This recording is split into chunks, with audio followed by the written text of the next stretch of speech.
On August 9th, 2024, we made a trip to Dollywood and watched their Wings of America bird show. This video is dedicated to the bald eagle, America, who sadly passed away last year.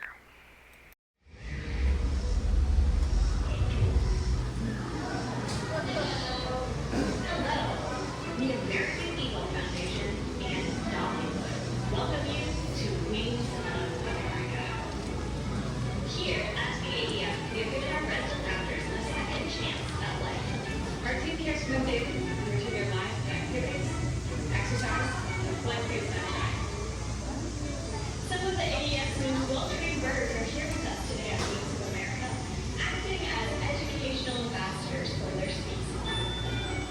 Next to the leader, you'll see Eagle Mountain Sanctuary, the largest eagle aviary in America. All of the eagles living here are physically disabled and can't survive in the wild on their own. But many of them hatch and raise eagles every spring, which you can watch live on our website. When the eagles are old enough, we get to release them into the wild to help repopulate bald eagles. At this time, please take your seats and place all food and items that look like food completely out of sight. Our birds are trained to find food and can be very curious creatures. For the entire duration of the show, we ask that you please keep the aisleways clear of all items. Remain seated in your crate and raise your arms up or down. We'd also like you to take out your phones and search for the American Eagle Foundation on Instagram and Facebook. When you post those awesome photos or videos from the show today, tag us so we can hear all about your experience. And don't forget to follow us.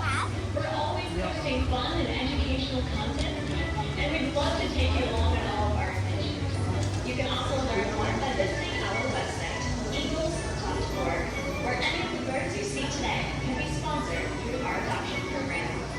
We thank you for joining us today and hope you enjoy the show. Please give a warm welcome to the host of Wings of America.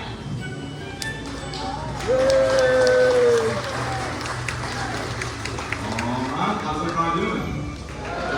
Awesome. Welcome everyone to Dollywood. Welcome to our Wings of America bird show. My name is Sam. I'm Mary Beth. And the two of us work for the American Eagle Foundation, where we're all dedicated to the conservation of birds of prey. And today in our show, y'all are going to meet several of our amazing birds. Now, before we get started, I do want to remind y'all that every bird you'll meet today has been deemed non-reasonable. This means that they cannot survive on the wild on their own. They all came to us either through injury or illness or human imprint. Now, just a few quick safety rules that I do want to remind y'all about. Like that video said, please do put any food that y'all have with you under your seats. See, our birds are trained to fly towards food, and while they absolutely love their mice and rats they're about to get in our show, we have learned that they sure do love some cinnamon bread and barbecue and literally anything ever. So please do keep those under your seats. Now, Mary Beth and I will walk these guys and find them, not just up here, but also down here, through these aisles and other sides of those seats. So please do keep these aisleways especially clear for us and the birds. And most importantly, we ask y'all don't try to touch or pet the birds in any sort of way. See, these guys are not pets. They're still very much wild animals. If you try and pet them, they will pet you back. And I can guarantee from experience it does not feel great. Now, I do also ask that please don't try to stand up or try to enter or exit the theater while a bird is out. And this can be very spooky to them, and they can easily just fly out of here. Trust me, I have had to run through this whole theme park waving a rat in the air in public, begging a vulture to come back. It is not as fun as it sounds, and it may have been 2 days ago. Please don't make me do that again. Now, lastly, our birds here are very, very well trained.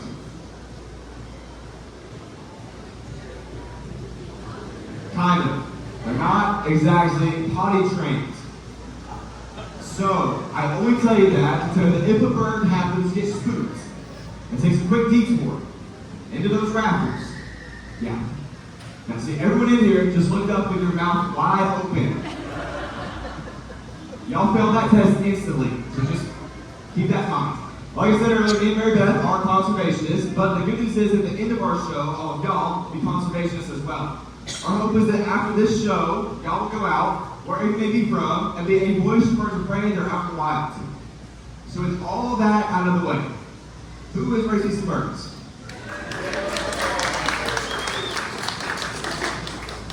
Listen, people, this is our first show of the day. All right, listen, I know it's hot outside, but our birds run off enthusiasm. Okay, and that was terrible. So I'm going to ask you one more time, who is raising some awesome birds?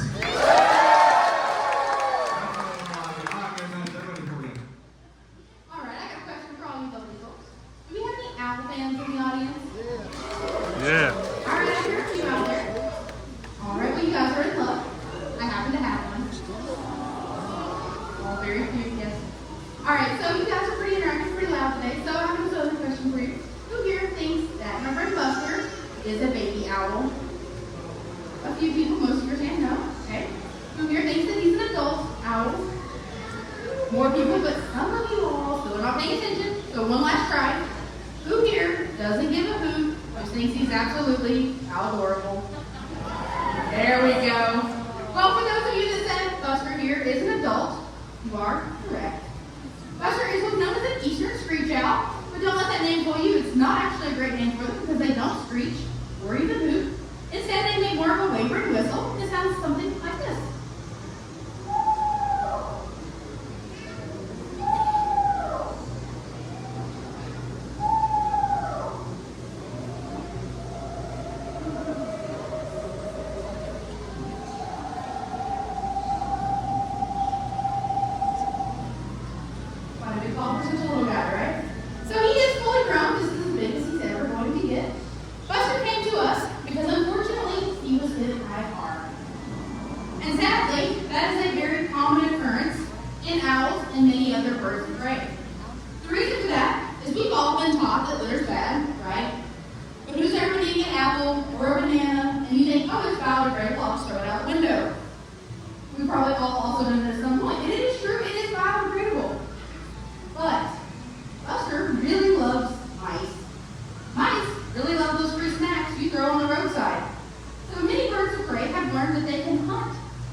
But what are some other ways that you can help screech owls? You look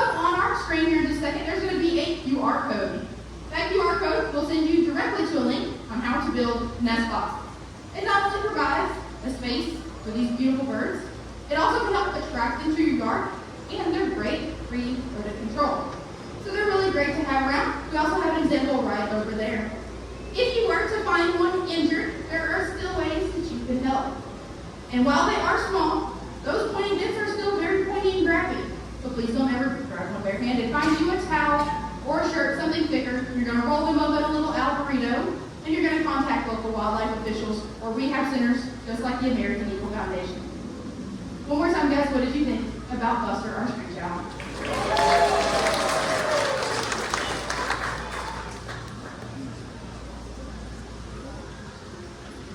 Alright, before we bring out our next bird, something special, y'all are about to actually take part in a training exercise. So, this bird is brand new to Dollywood. He has not been doing shows for very long at all. He's brand new here, so we want this to be a good experience for him. So please, don't do anything crazy, but also know that if he decides that today is not his day and he would rather go backstage and hang out, that is his choice. We really need him to like it here. So, how do we feel about Vultures? That was better than any reaction I got yesterday. Thank you guys. So, a lot of people feel that way, but a lot of people don't really like vultures. A lot of people think that they're just dumb or ugly birds. Not him, he's adorable. So, this is Bedlam. He is a 4-year-old black vulture. That's one of 2 vulture species y'all can find in this area. The other is the turkey vulture. They're the ones with bright red heads. Now, sometimes vultures get a little bit of a stigma. A lot of people think that they're dumb or ugly looking because of that bald head. But y'all, we should be very glad that vultures are bald. Because, can anyone tell me what it is that these guys like to eat? Dead stuff, roadkill. Someone yesterday said children. That's kind of funny. No, but so, roadkill, dead stuff. If you want to be a little more polite, the official term for it is carrion. But if these guys have very beautiful, vibrant colored feathers all over their heads, and then went to go eat their dead stuff, carrion, those feathers on their heads would instantly become disgusting. So it's beneficial for them to have that bald head. Now, what a lot of people don't know about vultures is these guys are nature's way of controlling diseases. These guys have such strong stomach acid that they can break down diseases like rabies, botulism, or anthrax. So when they take care of that roadkill and disgusting dead stuff, they are stopping other animals that can't get those diseases from getting them. Now, sadly though, most species of vulture in the world are considered endangered. So by far the easiest way to help these birds out is to go out and dispel those myths that they're dumb, that they spread disease, that they're ugly. He is adorable. If you say he's not, you're lying. So I think he did pretty good. How about it one more time for our bald-headed man, Mr. Evans?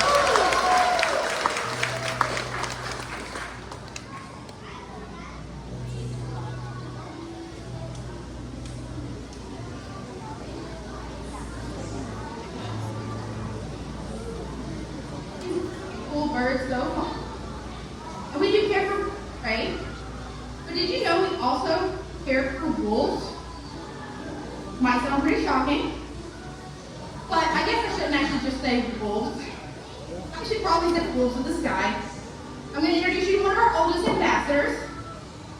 His name is Mikey, and he is a Harris's hawk. Mikey here, like I said, is our oldest ambassador. He turns 33 years old this year. Still quite the shining star. Harris hawks are my absolute favorite bird here, just because I work for the American Eagle Foundation. Doesn't mean the bald eagle is it. Harris hawks are known as the wolves of the sky for a pretty cool reason. And that is because they are one of the few birds of prey that will live, work, and hunt in packs. They are from the desert southwest regions, places like Texas, New Mexico, on into Central and South America. So if you're ever in this area and you see one of these guys in the wild, please call us. I want Mikey back. But Mikey here is pretty awesome. So like I said, they do live, work, and hunt in packs. Living in that desert environment, it's a very harsh climate to live in. Not a lot of protein, food very scarce, sparse, and talk today, y'all. And water even more so. So today he's getting a delicious snack of a mouse. But in the wild, working as a team, they're going to catch jackrabbits. And I don't know if you guys have ever seen a jackrabbit, but they are quite a bit larger than the cute cottontail bunnies we have in this area. So Harris hawks in the wild live in groups of up to 9 individuals. So they will live, work, and hunt that way. When they go hunting, the young ones, who are still able to move even more, they're the ones responsible for flying low or running on the ground, up under brush or rocks, flush any prey out, And the older, more experienced hunters like Mikey here would come from over top, and they would help to take down that prey. Once they have it, they are going to share with every single member of their family. So if there was one sitting on a nest, Mom and the babies are going to get food. If there is a member of their party who is injured or sick, they're also going to get food. And if there's a member of their party who is no longer able to hunt due to age, they still get to have food as well. So just because they don't participate in the hunting doesn't mean they don't get to eat. There are also a bird prey who will cache their food. A jackrabbit will feed them for a couple of days, so they'll find a nice rock or somewhere to bury it, and they will have that food for several days to be able to have it.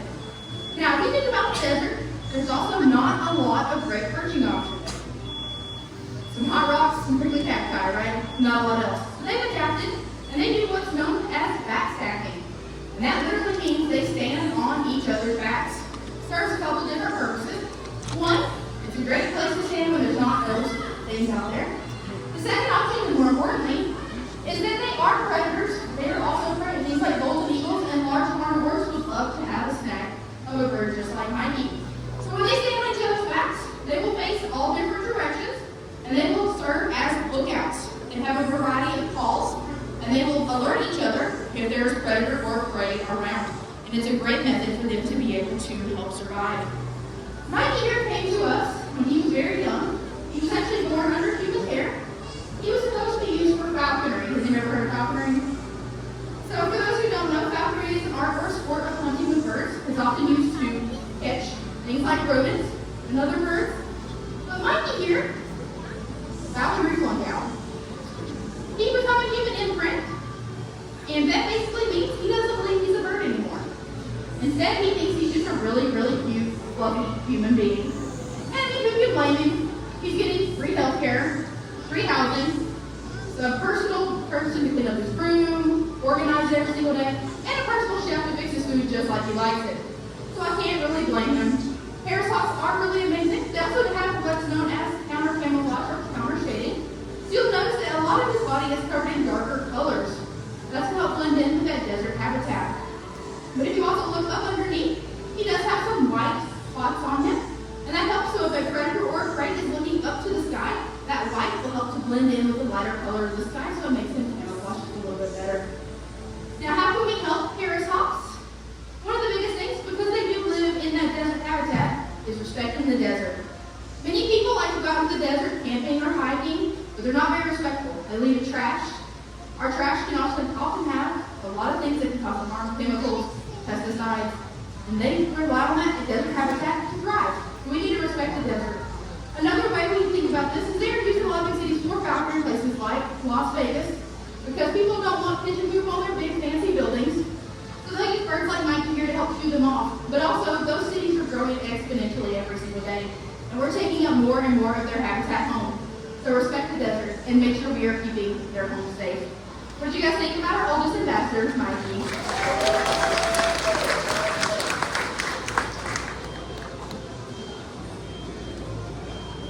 Alright, well, for those of you that loved our screech owls earlier, this is the best day of your life. This is Desi, the desert eagle owl. Now, when we see owls, one of the first things we probably notice are those eyes. And for good reason, they are absolutely huge. So I want everyone to do something. I want everyone to make a fist and put it right up in one of your eyes. Yeah, see, y'all are ridiculous. If we have the same size eyes as owls, that is how big our eyes would be. They need these massive pupils to help let in as much light as possible, because these birds are nocturnal. They only hunt at night. So having those massive eyes helps them see. Now, another cool thing about owls is Desi makes no noise at all when he flies. His feathers are built just the way where he has silent flight. This is super helpful when you're trying to ruin a mouse's day and sneak up on them in the middle of the night with not much noise. Now, you will not find one of these guys around here. They're from the desert, obviously, like everybody talked about. What's crazier, though, is it's not even a North American desert. Desi is actually from Egypt, over in Africa. Now, these guys are super exotic species, but sadly, one of the biggest threats these guys face is the illegal pet trade. That's actually how Desi came to be with us. He was rescued from a pet store. Now, that is kind of sad, but we like to talk about this to let you know, if you ever see an endangered species or an exotic species like this for sale, contact your local wildlife resource agency, and they can help rescue that animal and get it back where it belongs. And another super easy way to help out animals in any situation is an app. It's called Animal Help Now. If you find any animal, wildlife, dog, cat, anything, that can find your vet or resource agency, I recommend it. Thank me later. Now, Desi is also what we call a human imprint bird, which means that he does not really see himself as an owl. He sees himself as a very handsome, spotted, large-eyed human man. And we love him for that. And Desi's actually been in shows for over 10 years here. So, how about it one more time for our Desert Eagle Owl, Mr. Desi. Alright, well real quick, we want to thank y'all for coming out to our show. Without y'all's support, we could not do what we do, and our birds would not have a second chance at life. And there is so much y'all can do to help these birds out in the wild. But don't go anywhere. Just a second, Mary Beth's coming back. She is going to explain one way y'all can help conservation right now. Alright guys, like Sam said, thank you for hanging out with us. We hope you enjoyed the show, maybe learned some new facts or something like that. There are some really great ways to help, even in your local community. First off, you can always research ways to get involved, rehab facilities, environmental places, all that to figure out what is happening in your own area. But here at the American Eagle Foundation, we care for over 80 non-releasable birds of prey, 26 of which are right there on Eagle Mountain Sanctuary, and they're all non-releasable due to injury or illness. We have also opened a brand new facility just down the road, about 30 minutes from here in Kodak. If you guys have been at the Big New Bucky's, it's right near that. If you have any interest in scheduling a tour or learning more about our birds that we care for, you can visit eagles.org, where that QR code right there on the screen. And it's all donation-based, and every bit goes right back into caring for our birds. We also, because we do have so many birds we care for, right, he's also going to assist me, we also have an Amazon wish list. And that helps us to get items we need every single day. It could be sponges for painting, like you just saw. It can be toys for our birds, because if you have any pets at home, you know how hard it can be to keep them entertained and engaged. So it also takes that to physically and mentally stimulate all of our birds. So we need things like puzzle feeders. During this hot weather, we make them ice pops. We need some silicone molds, all kinds of fun toys, things like that. And it can even go as far as things like cleaning chemicals that we use to sanitize our room to keep them healthy. So that's a great way you can also help us. But here today, I have a couple items that we are selling. We have, since it is illegal, I can't send you home with a cute little feather, because it's illegal to do that. You can't own anything. I can send you home with a feather print. This is actually from Gimli, our eastern screech owl. It's the only way you can legally own a bird of prey feather. These are $5. And for $5 also, we have these little ponchos. They fold up in here, and they are black and orange. These are also $5, and that is the two things we have for today. But anyways, the best way to make any donation, I say it offers our actual organization, is through our Amazon wish list. Thank you guys so much for coming out with us. We hope you have an amazing day here at Dollywood. I'll be hanging out for a few minutes. If you have any questions.